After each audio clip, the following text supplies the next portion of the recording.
What the frick? Midsommar? Oh, really? Yeah, here we go. Midsommar is a movie? Yeah, this is a folk horror film.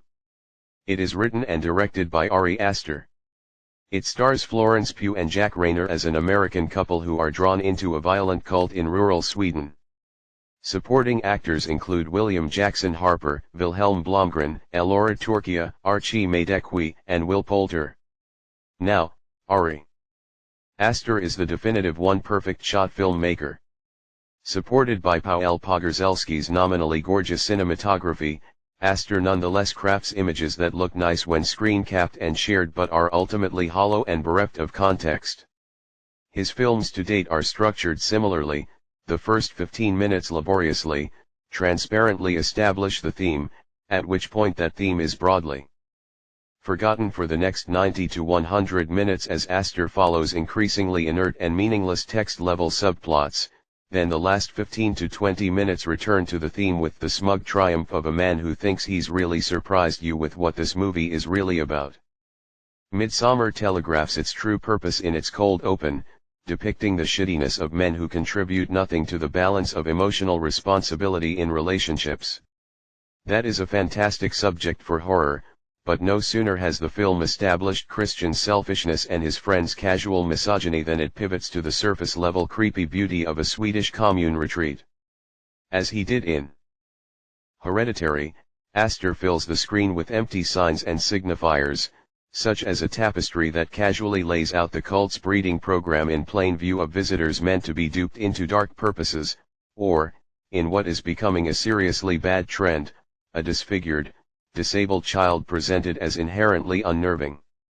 Aster loses focus almost immediately, occasionally circling back around to remind the audience of Christian's emotional obliviousness in the most blunt terms imaginable, completely unrelated to the narrative turn to laying out the cult in the most tediously thorough ways. Compare the total disconnect of text and subtext to how, say, the fear of rape totally and completely suffuses the likes of Repulsion, Rosemary's Baby, or Twin Peaks, Fire Walk with Me, where story, meaning and style are all in horrific unity in developing their themes through images and the jagged, subjective rendering of plot. Or, to pick a film closer in spirit to Midsommar, think of Possession. Both films were inspired by their maker's messy breakup, but Zalowski reflected himself in the denied man while Aster sees himself in the unfairly neglected Danny. Zalowski's motivation, undoubtedly misogynistic in initial intent, ultimately implicated himself as much as his proxy wife, revealing a violent streak and the husband's revelation that he never bothered to truly know his wife.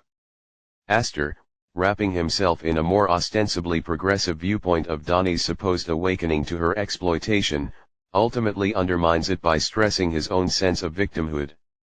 I'd love to see a Scream 2-esque sequel about a horror movie breaking out on the set of Midsommar, with the villain the soft good guy director eager to relieve his own wounded pride without wishing to seem like an aggrieved man.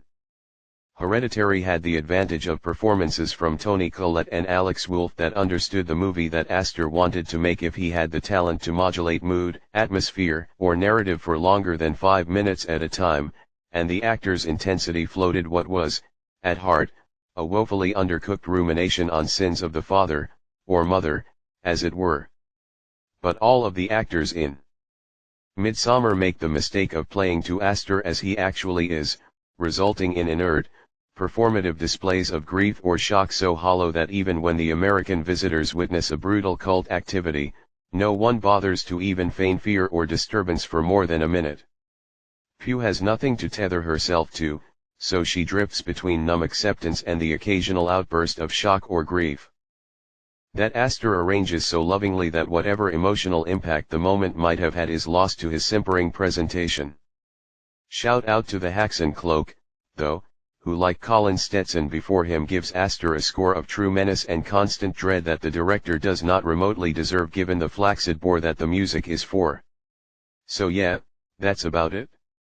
Also, this is the product of modern cinema's least interesting artist showing us the darkest corners of his mind, where nothing dwells but insanely plotting.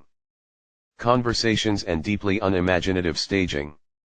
Aster seems to work at only two speeds, 0 miles per hour and Dragon Ball Z instant transmission.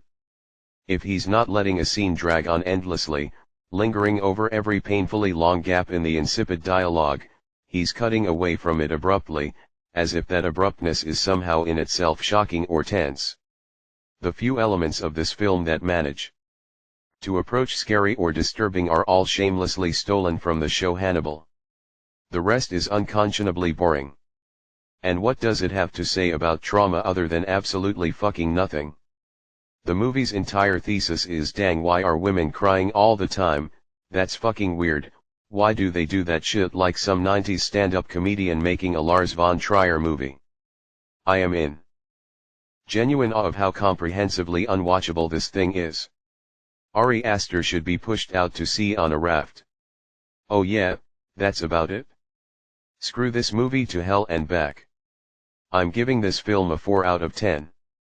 Fuck the garbage.